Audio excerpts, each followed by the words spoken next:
Chapter 10, page 213, The Worldwide Baha'i Community and the Unification of World Society. Quote, the reconstruction of mankind as the result of the universal recognition of its oneness and wholeness will bring in its wake the spiritualization of the masses, consequent to the recognition of the character and the acknowledgement of the claims of the faith of Baha'u'llah.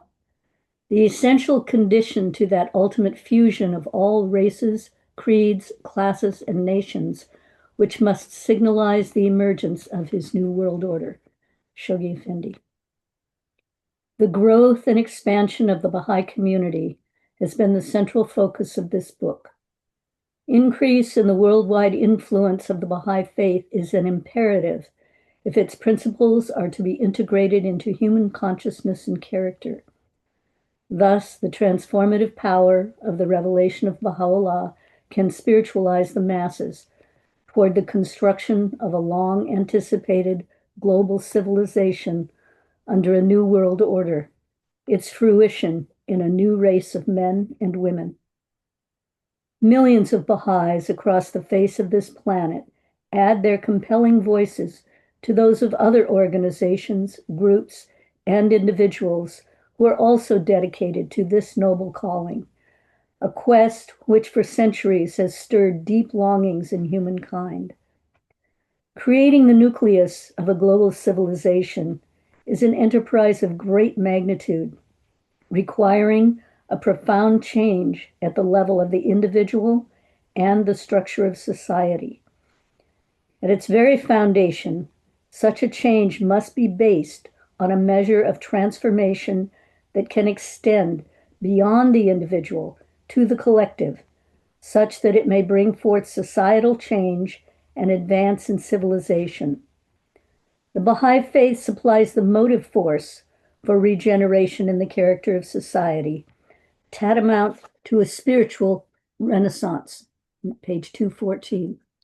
Such magnitude of transformation is a requisite for the emergence of a new world order and a vital and sustainable world culture within whose nurturing environment a new race of men and women can flourish, and all classes, nations, and religions can find their fulfillment. Inexorably tied to this lofty objective is the worldwide advancement of the Baha'i community itself, such that the message of Baha'u'llah can penetrate, suffuse, and transform the consciousness of vast numbers of the inhabitants of this planet. As emphasized throughout this writing, such level of growth must include two essential and inseparable dimensions: quantitative growth, that is, growth in the number of those who become connected to the mission of Baha'u'llah, and qualitative growth, that is, transformation, the outcome of integration and assimilation of the spirit and principles of the Baha'i faith into one's consciousness. This concept of growth remains fundamental to the creation of that vital and sustainable world civilization envisioned by Baha'u'llah, illumined by Abdu'l-Baha, expanded by Shoghi Effendi, and addressed through the systemic plans of the supreme head of the Baha'i faith today, the Universal House of Justice. The world order ushered in by Baha'u'llah. Shoghi Effendi provides an insightful analogy, likening the embryonic world order of Baha'u'llah to the development of an embryo in the womb, a theme introduced in Chapter 6. The present-day order is defective and at risk of collapse. Baha'u'llah solemnly asserts that the day is approaching when we will have rolled up the world and all that is therein and spread out a new order in its stead. He verily is powerful over all things. Baha'u'llah draws attention to the failure of the current world order. The signs of impending convulsions and chaos can now be discerned, inasmuch as the prevailing order appeareth to be lamentably defective. In the Tablet of the World, Lahi Dunya, Baha'u'llah emphasizes the instability of the present order. Its hardened clay can crumble with a mere touch of moisture. Page 215. Wherefore fear ye, O my beloved ones? Who is it that can dismay you? A touch of moisture sufficeth to dissolve the hardened clay out of which this perverse generation is molded. The image of feet of clay is an insightful and powerful metaphor from the book of Daniel in the Old Testament, describing the dream of King Nebuchadnezzar. The king saw a great image. Its head was of gold, its breast and arms of silver, its belly and thighs of brass, its legs of iron.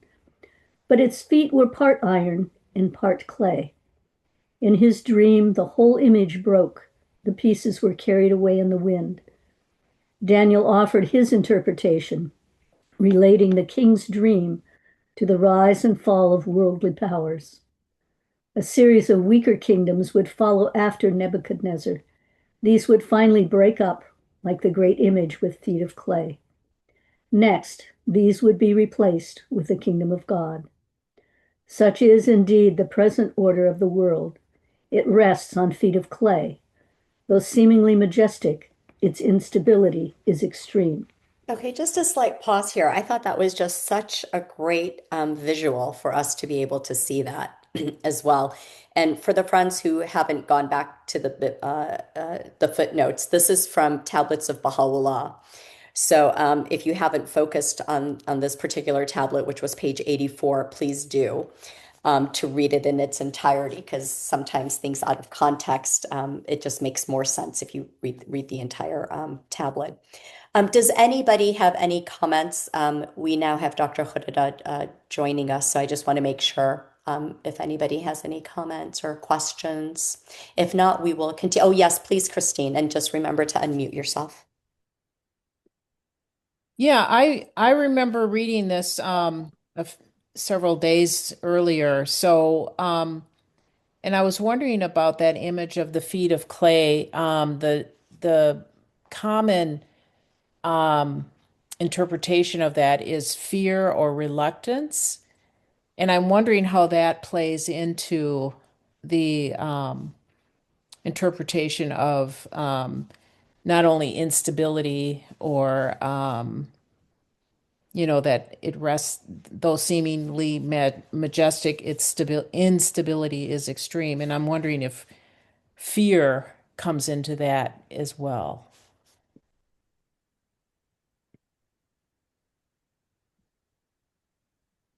Yeah, fear in what sense? Like if somebody's going out to teach the faith and they're being afraid of being rejected, or the message that they're saying is not going to be accepted, or just fear of I get, this. yeah, Yeah. sorry about not being clear. I would say that it would apply to society, right? That the feet of clay is a powerful metaphor for society, isn't it? The weaker kingdoms would follow.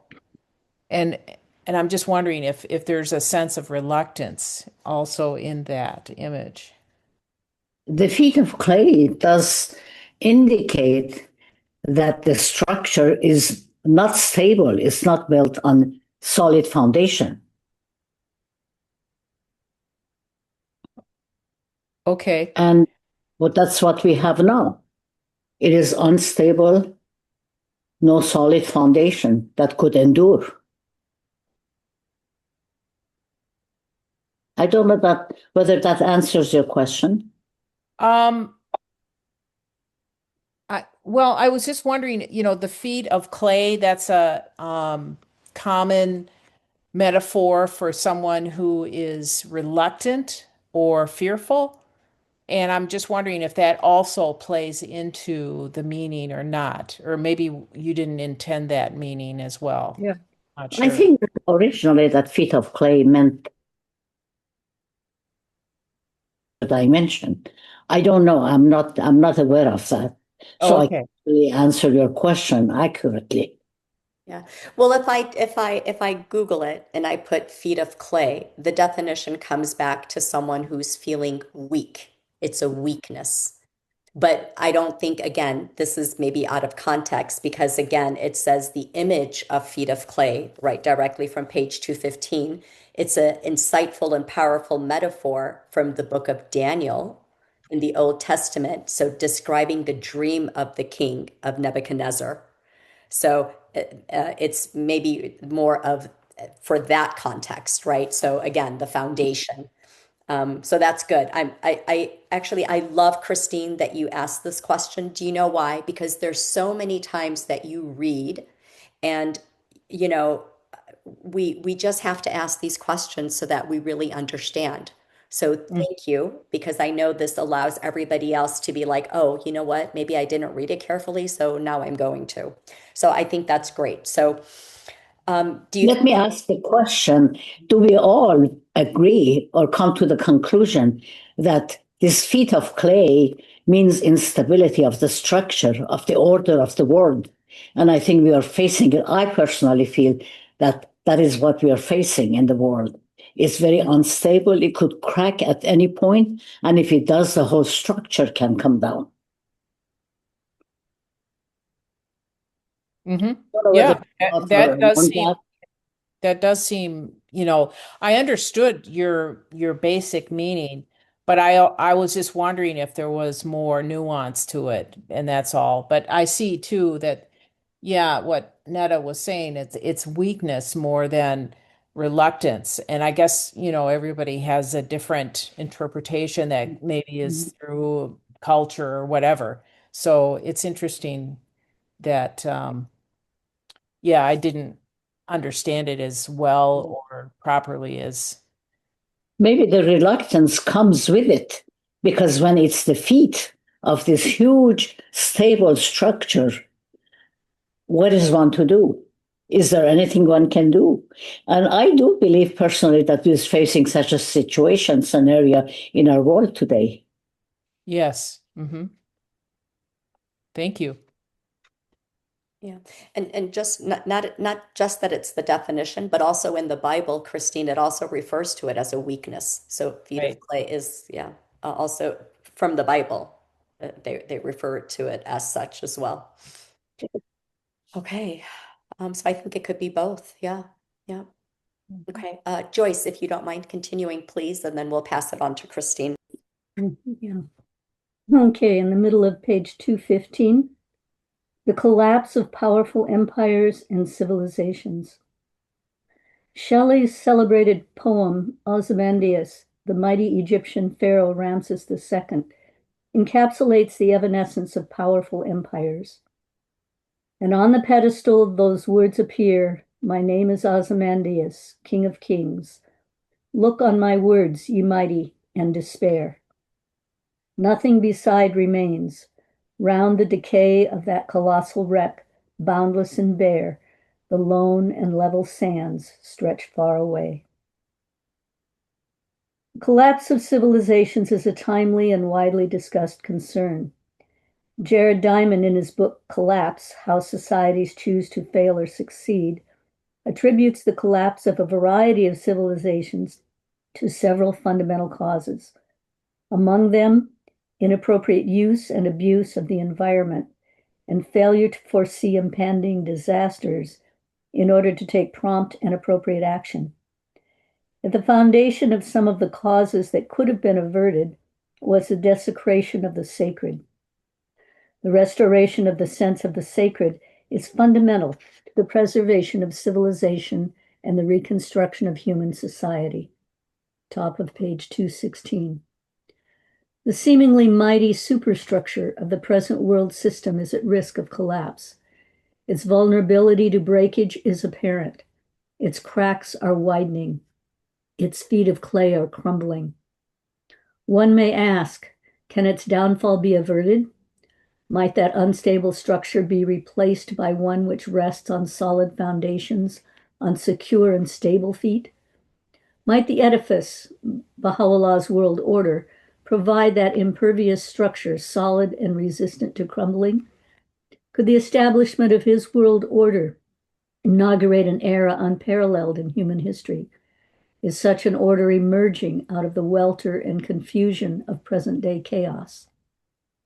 Evoking the process of chaos of the science of chaos from chapter 5, we may wonder, might the present-day convulsions, turbulence, and disorder in human affairs serve as a precursor to the formation of higher-level bonds of unity among the peoples of the world and the advancement of civilization to its next level, a global civilization?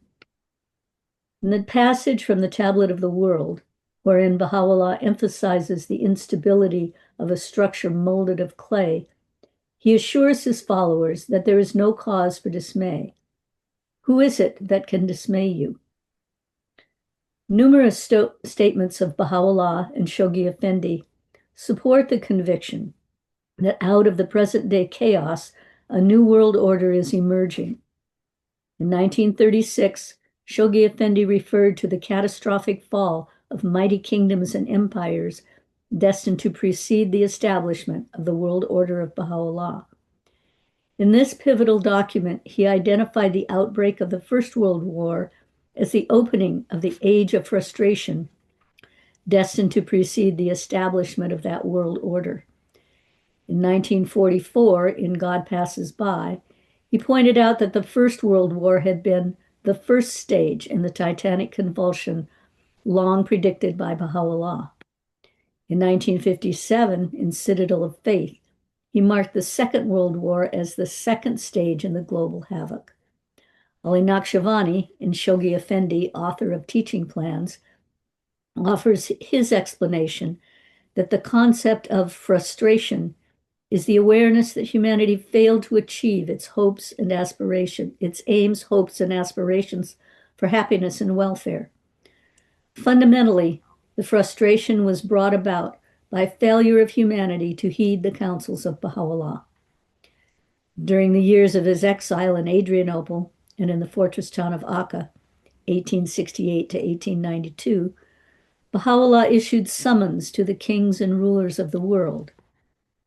Therein he pronounced warnings and offered solutions which could have averted the impending havoc of 2 world wars and the ever-continuing global turmoil. Alas, that window of opportunity was not seized. At the top of page 217. As the age of frustration is destined to precede the establishment of the world order of Baha'u'llah, we are presently in the throes of that age, but can, without dismay, rather with anticipation, look to the realization of the vision of Baha'u'llah for humanity. The age of frustration and the world order of Baha'u'llah find their meaning and significance in the light of the twofold process of disintegration and integration discussed in chapter 6.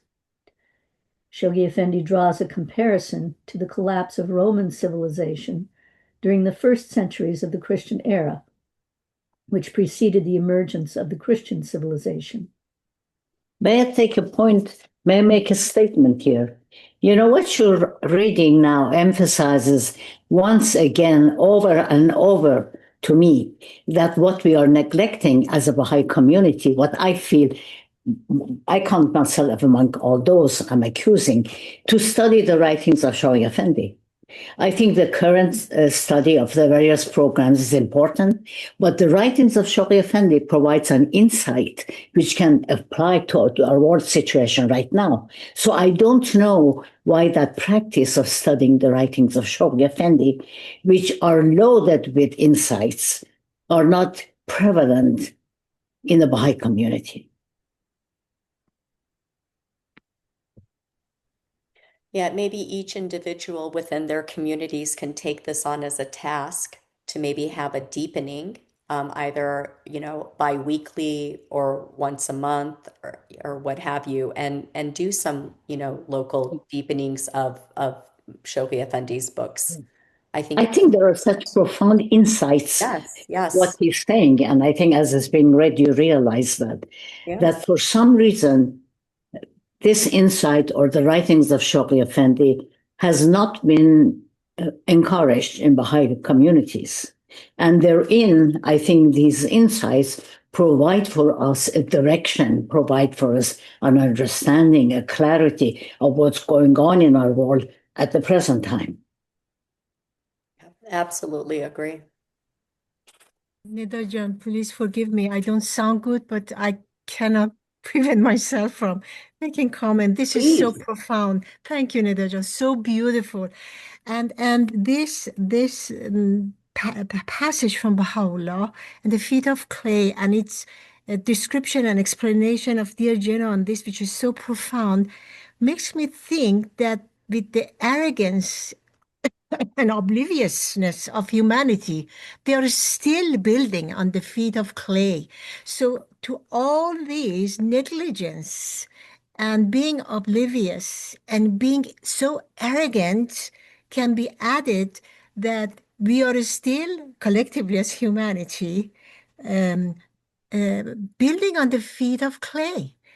Uh, we are building orders which are crumbling in even shorter times of the past in front of our eyes. Sorry. No, thank you. Thank you for adding that. Anyone else before we finish this section? Oh, yes, please, Jay, and please remember to unmute yourself. Thank you. I think that the Baha'is will develop a culture that'll be a parallel community while the old world order crumbles. The Baha'i clusters will get more organized and be nested inside they will develop an economy that'll be nested inside the existing economy, except for morally they'll be outside it. Again, through our agricultural work, we can create social and economic development that will build strong clusters.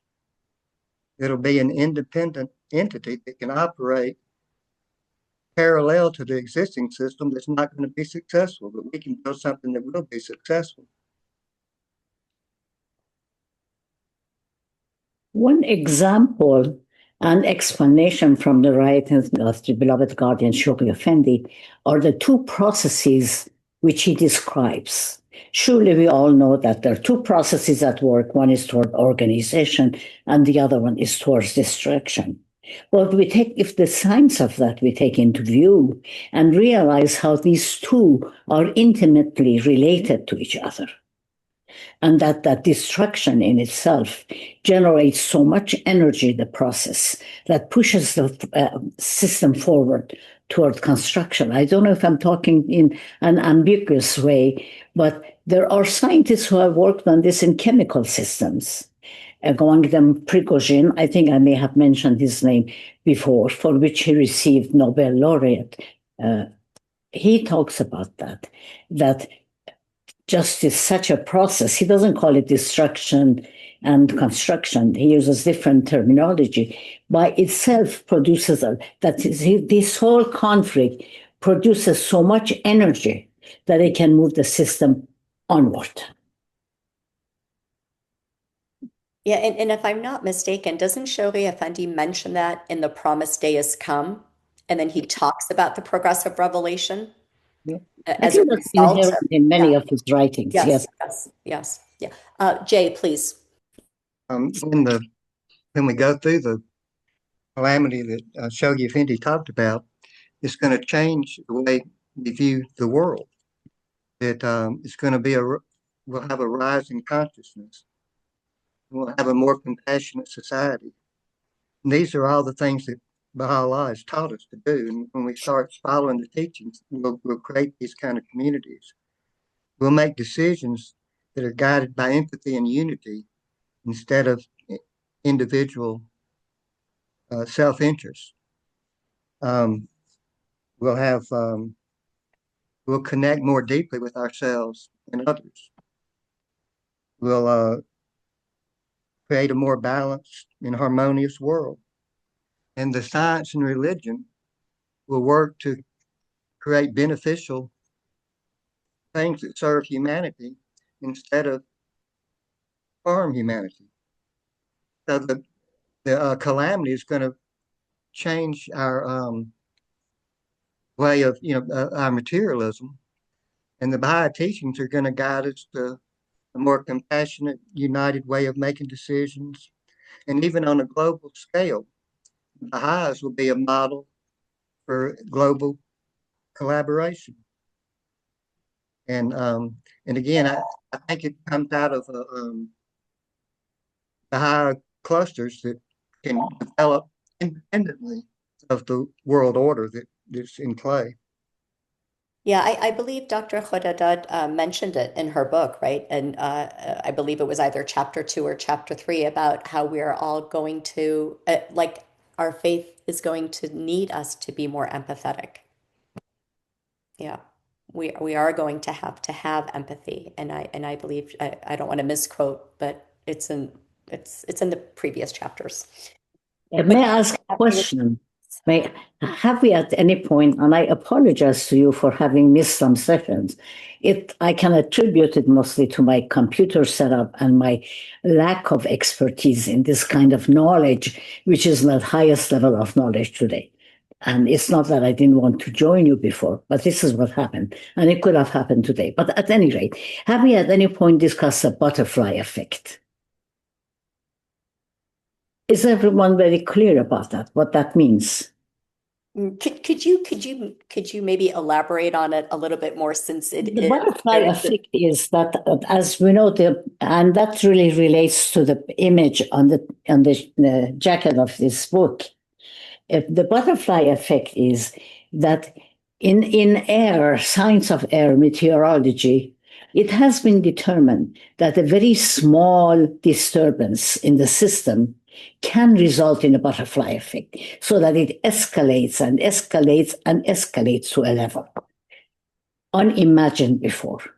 And there are some scientists in weather who anticipate, in fact, that there is a reality to this mathematically, that this could happen.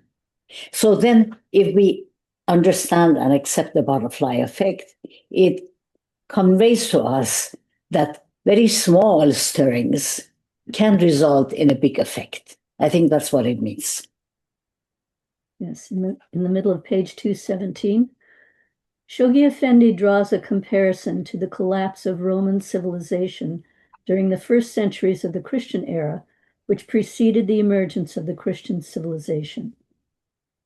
Must humanity, tormented as she now is, be afflicted with still severer tribulations ere their purifying influence can prepare her to enter the heavenly kingdom destined to be established upon earth?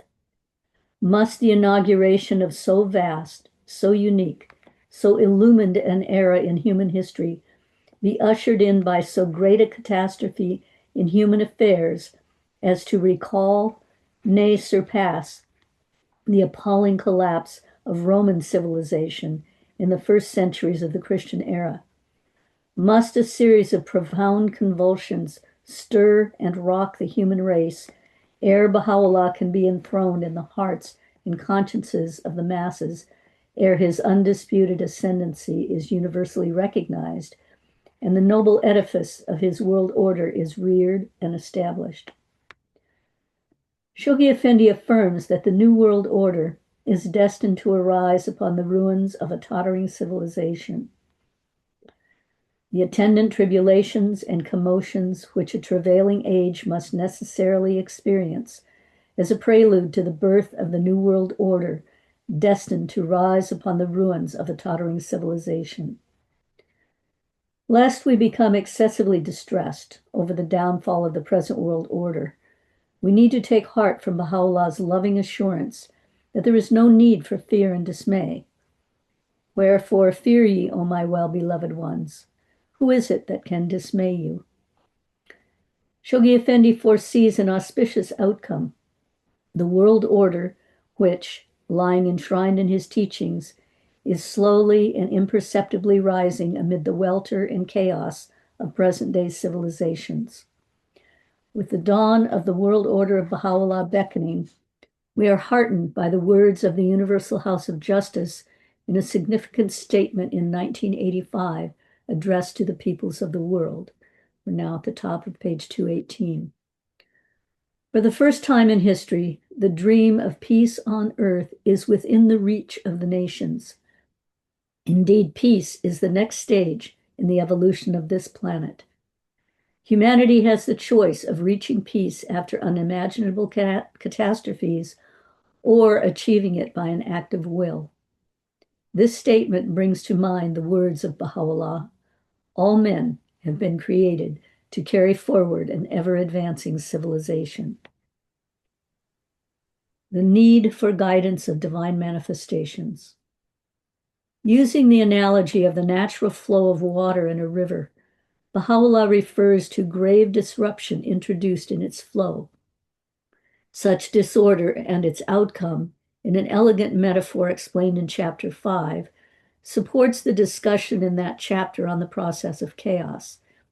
It alludes to a subtle mystery, the need for the divine guidance of the unique hidden one and the eternal essence for the resumption of order in the flow of that river. Similarly, ponder upon the mysteries of divine decree and destiny. Whatever hath appeared or will appear is like this river. Each thing moveth or reposeth in its proper place. But if something contrary to this natural flow of events is manifested, the order of the world becometh gravely disrupted. Couldst thou but grasp this subtle mystery, which is more hidden than any other mystery, thou wouldst find thyself independent of all this and all other questions. It is for this reason that in every age and century, as he desireth, the unique hidden one and the eternal essence manifesteth that true river and real sea, and causeth it to flow, adorning it with a new temple and a new vesture. The revelation of Baha'u'llah, source of worldwide regeneration. The revelation of Baha'u'llah has instilled into every human frame and all created things a worldwide regeneration. Top of page 219. Quote, through the movement of our pen of glory, we have, at the bidding of the omnipotent ordainer, breathed a new life into every human frame and instilled into every word a fresh potency. All created things proclaim the evidences of this worldwide regeneration. This is the most great, the most joyful tidings imparted by the pen of this wronged one to mankind. A new race of being. Yeah, Joyce, I'm going to give you a break. You did. Thank you. Yeah, thank you so, so much. Before I transfer it over to Christine, does anybody have any questions? It's beautiful. Yes, please, Christine. The the river analogy on the unique hidden one and the eternal essence for the resumption, okay, in the flow of that river, and this whole passage reminds me of a lot of traditions using water as analogous to the soul. And I was wondering if Jena wanted to comment on that, the river being like, you know, indigenous people say water is life. Other mystical traditions have that analogy of river being like the soul, and then whatever the rocks or the impediments in the riverbed can, but the soul can still go around them, but sometimes it changes. And I was wondering if that was were you thinking about some of those things when you used this passage? No, not really, but now you're adding to my thinking. Thank you so much. So that could be another part of this thinking. But in general, the flow of river, that process has been used by many writers and many philosophers. What affects it and what creates turbulence and what could redirect its course and what could direct its course. So it is a beautiful analogy to demonstrate a lot of features, for example, the one that is being discussed in this writing. But I think what you're suggesting expands it to taking on additional meanings as well.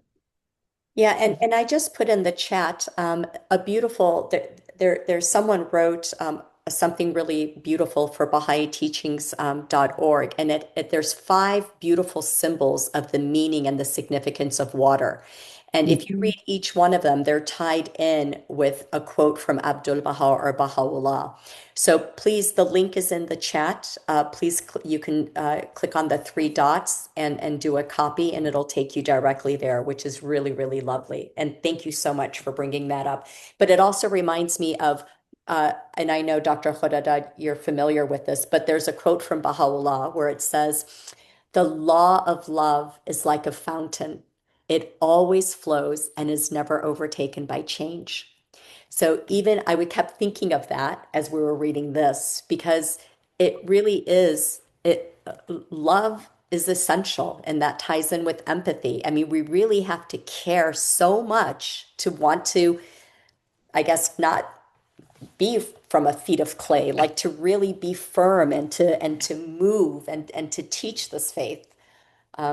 So I don't know, it just kept coming to me because I think it's love is just so integral in everything, every relationship, and it has to be true and sincere. Yeah, but the quote is beautiful. So I mean the link is beautiful to your answer, Christine, and anyone else who wants to look at it. So are we on the top of 219? Page 219, a new race of being, Baha'u'llah affirms. Okay. Is not the object of every revelation to effect a transformation in the whole character of mankind, a transformation that shall manifest itself both outwardly and inwardly, that shall affect both its inner life and external conditions? For if the character of mankind be not changed, the futility of God's universal manifestations would be apparent. At the very heart of a vital, viable, and sustainable world civilization is the transformation of that unique phenomenon, man. Human beings, Baha'u'llah asserts, are endowed with innate nobility. That innate nobility yearns for transcendence, its fulfillment in a new race of being. In 1992, Francis Fukuyama published a widely discussed book, The End of History and the Last Man. Fukuyama's thesis is that the struggle of man for recognition is the force that drives the course of human history toward its culmination. He considers the achievement of liberal democracies to be the end of man's struggle, thus the end of history. Fukuyama leaves the reader with several fundamental and inescapable questions. What then? What more is there to be achieved once the struggle is fulfilled? What faces humankind at the culmination of history? Will it be a void? What is the purpose of it all, the end of it all? The Baha'i faith views the end of history as the coming of age of the entire human race. Shoghi Effendi asserts that the revelation of Baha'u'llah's supreme mission is none other but the achievement of this organic and spiritual unity of the whole body of nations. He pronounces that this coming of age, by its very nature, should be regarded, as far as this planetary life is concerned, as the furthermost limits in the organization of human society, the farthest limit of man's collective life on this planet, page 220. That culmination, that highest stage in the stupendous evolution of man's collective life on this planet, will not be an end, but only a beginning. When this highest stage in organization of human society has been attained, it will then serve as the environment for the nurturing and continuing progress of man. Man, as an individual, will, nay, must indeed, as a result of such a consummation, continue indefinitely to progress and develop. Further reflection on the premise of Fukuyama leads once again to the nature of man, the true reality of man. The phrase last man in the title of his book is at first glance intriguing. It may imply that the culmination of history, the end of man striving for recognition, will be the very end of man. This in turn leads to the question, what then becomes of man? What is the destiny of man? Will he be bored or fulfilled by liberal democracy? Will he be annihilated or will he flourish? Will this be the very end of man? Or will the last man be the end of man as we know it? With such an end Will such an end represent a transition into a new man, the emergence of the first man, symbolizing a new entity, a new race of men and women, a new being? We may indeed draw such inference from Fukuyama's thesis. That is a significant question that is being posed. Are we dying or are we being born? Or are we at the verge of another level and finding truly the meaning of what it is to be a human being and what are those functions? I think Fukuyama discusses this beautifully, and Baha'i belief falls beautifully into his discussion. When that longing for self-recognition is achieved, a new race of men and women come into being to carry forward progress in the course of history toward the founding of a world civilization and culture. With such a consummation to humankind's collective life on this planet, man will continue to develop indefinitely. Such a beginning, the first man, the new race of men and women, will mark in reality the commencement of humanhood, that is, women and men arising to that for which they were created. This will signify the fulfillment of that innate nobility in this plane of existence and continuing beyond. Man's longing for self-transcendence. The struggle for recognition is at the core of Fukuyama's thesis. It reflects man's longing for self-transcendence, a key driving force throughout history. This belief is central to the theology of the great religions of the world and fundamental to advance in civilization. The transformation and emergence of a new race of women and men, as anticipated by Baha'u'llah, is the distinguishing function of his revelation. In the words of Shoghi Effendi, otherwise, the supreme and distinguishing function of his revelation, which is none other than the calling into being of a new race of men, will remain wholly unrecognized and completely obscured. The Universal House of Justice envisions a glimpse of that race of being, consecrated and courageous, pure and sanctified, destined to evolve over generations under the influence of Baha'u'llah's revelation. The plans of the Baha'i world for growth are centered on the raising and nurturing of such a new race of men, of being. The Baha'i faith emphasizes the centrality of the individual to the advancement of civilization. This role is of such significance that Baha'u'llah considers it the underlying purpose for the creation of man. With these words, he asserts that all men have been created to carry forward an ever-advancing civilization. Transformation to a new self. The individual is charged with the task and the privilege of carrying civilization forward to higher levels. Fundamental to this is self-transformation, the creation of a new self. Lewis Mumford writes, man's principal task today is to create a new self. This self will necessarily take at its province the entire world, known and knowable, and will seek not to impose a mechanical uniformity, but to bring about an organic unity based upon the fullest utilization of all the varied resources that both nature and history have revealed to modern man. Such a culture must be nourished not only by a new vision of the whole, but a new vision of a self capable of understanding and cooperating with the whole. In short, the moment for another great historic transformation has come. Such self-transformation is fundamental to the transformation of world society and the unification of humankind.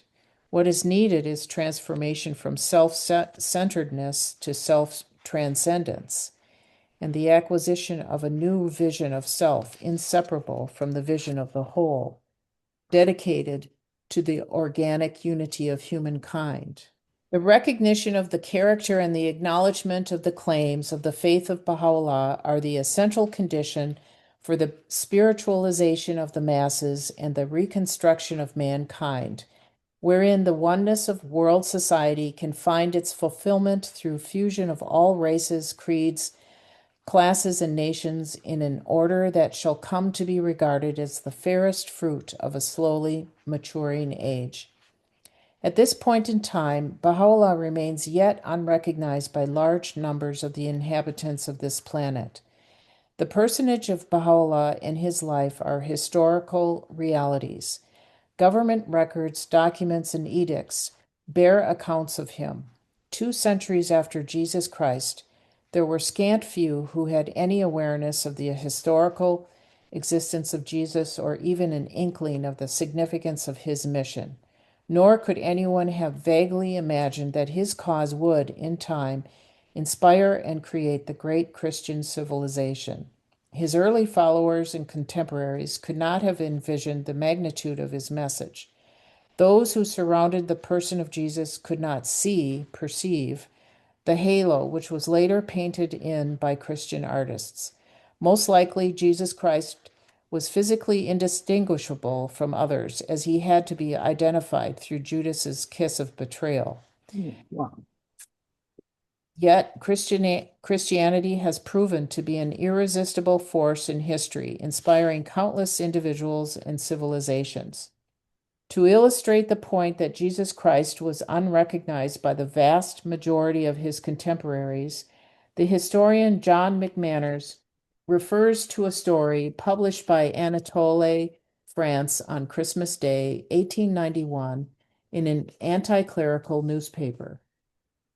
The story imagines Pontius Pilate in retirement, talking about the old days in Jerusalem. The name of a crucified miracle worker, Jesus of Nazareth, comes up.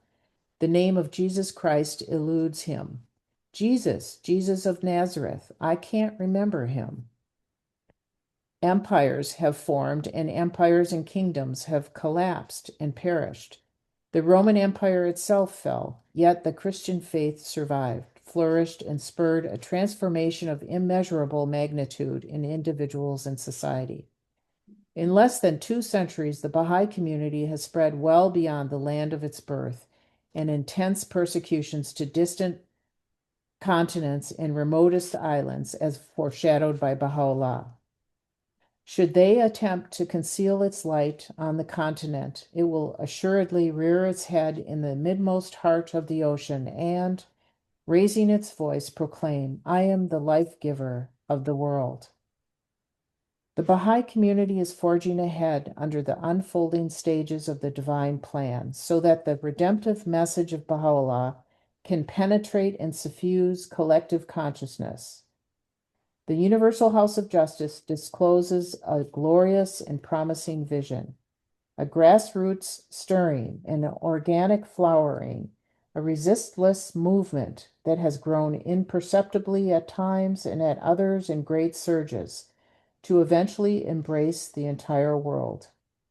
It points to the challenging requirements of the present hour, requirements both urgent and sacred, which, when sacrificially and persistently addressed, may hasten the advent of that golden age, which must witness the proclamation of the most great peace and the unfoldment of that world civilization which is the offspring and primary purpose of that peace, and that the divine plan continues at the present time with the intensive effort to establish a pattern of community life that can embrace thousands upon thousands in clusters that cover the face of the planet.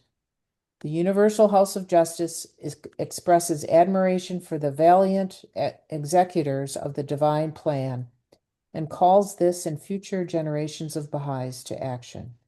You have written the story of the unfoldment of the divine plan on the scroll of its first century. Before you, beloved friends, lies stretched out the blank scroll of the future, on which you and your spiritual descendants will inscribe fresh and lasting deeds of renunciation and heroism for the betterment of the world. The betterment of the world, fostered and advanced by that new race of men and women under the influence of the revelation for this day, remains the fervent aspiration of that viral worldwide Baha'i community. Its fulfillment is bound to bring about the spiritualization of the masses toward reconstruction of human society and the emergence of his new world order.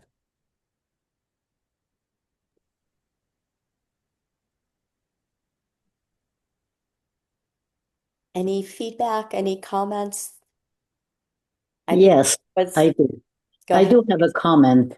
And I wrote this book some years ago, and I want to express my appreciation to Neda and also the rest of you to have chosen to discuss for this book to be discussed, because there's been a lapse of many years in between. And now I came to the realization in reading certain passage of this book, I became a believer in my own writing. So I want to thank you for that, because there are so many concepts here hidden in a way that could be divulged, that could be discussed. It's full of concepts and ideas. And I'm beginning to see that I still believe the very same things that I wrote with higher intensity, with higher level of intensity. So it's an opportunity for me to thank all of you for the trouble you've taken and for the time you have invested in reading this book.